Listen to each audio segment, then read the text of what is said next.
Hi, my name is Michael Quirk. I am the products editor with Dental Products Report, and joining me today is Michael Unthank. He is uh, owner and operator of Unthank Design Group, a dental office design consultant. Um, Today we're talking about Section 179. And Mike, you are an architect, uh, a dentist, and a design consultant.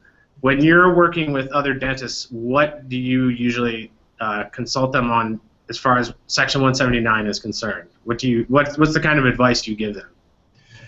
Well, beyond what they might hear from their dental equipment suppliers as far as writing off equipment, we talk to them about the fact that there's a little known aspect to Section 179 that has to do with being able to expense leasehold improvements. If they have taken a space that they don't own or someone directly related to them doesn't own, and it's been in existence for at least 3 years, they're able to write off up to $250,000. They can expense off $250,000 of leasehold improvements, just as you would expense off $250,000 worth of dental equipment purchases, for instance. Mm-hmm. And that's good for this year. Now, when you say it's good for this year, what's happening in 2014 that would make that any different? Well, it's about as predictable as Obamacare. You know, we don't know what's going to happen with expensing. The rumors are that actually Section 179 drops back to $25,000 January 1. But as it did last year, there was a continuation law that went into effect, or a rule that went into effect, and said, no, we're going to revert back to $500,000 worth of total expensing, up to $2 million with 50% bonuses, and then at $2 million you start dollar for dollar backing off of that. But we're hoping that's going to take place with needing to keep the economy moving. That's why they instituted this originally, is because it was a good stimulus for small businesses. The downside is we don't know what's going to happen. If they don't do anything, it reverts to a $25,000 expense cap as compared to $500,000 for this year. That's nothing. I mean, you know, if you look at a piece of equipment, $25,000 goes in a blink. Hopefully, what they will do at the minimum is take it to what it was prior to the economic downturn, which was $125,000 expensive. And then if you apply inflation to that, it should end up being someplace in the range of $140,000 to $145,000. Mm-hmm. But if the government feels like stimulus is needed for small businesses, which I think would still be a good idea, they may take it back to $500,000.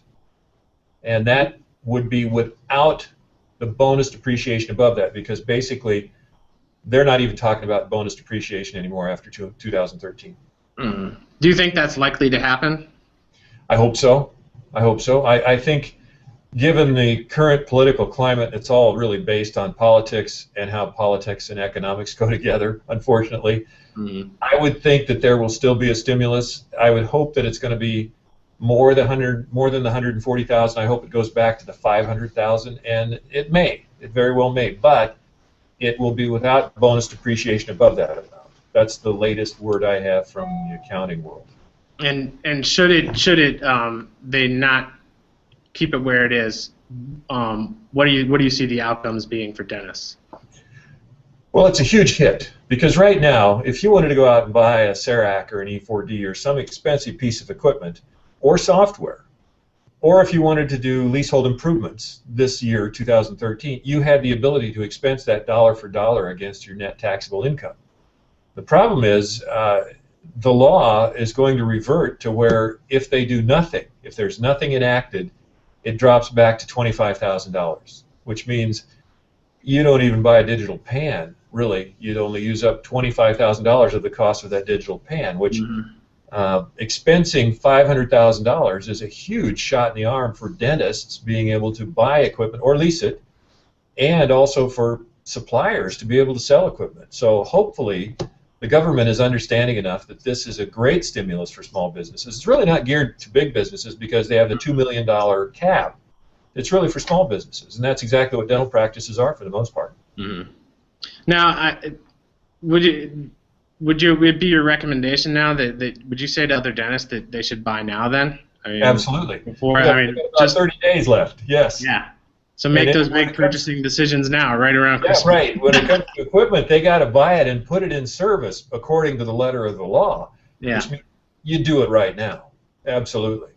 And if they're thinking about a large expenditure, obviously beyond $25,000, not hard to do with dental equipment, they should do it now. If they have net taxable income that they can expense against that is in excess of what they would be able to expense, in other words, you can't create a deficit. You can't go below an income.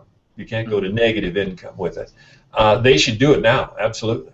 And those who have improved an office this year, they should not only expense their equipment, but they should also take a look at if they're still within the $500,000 cap or up to $2 million with the 50% bonus depreciation above $500,000.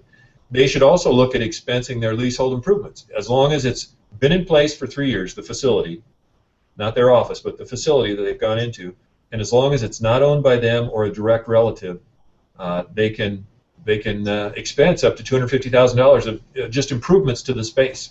Mm-hmm. Well, great. I appreciate you talking to me. It was very informative. Well, I'm glad we were able to put this together, Michael.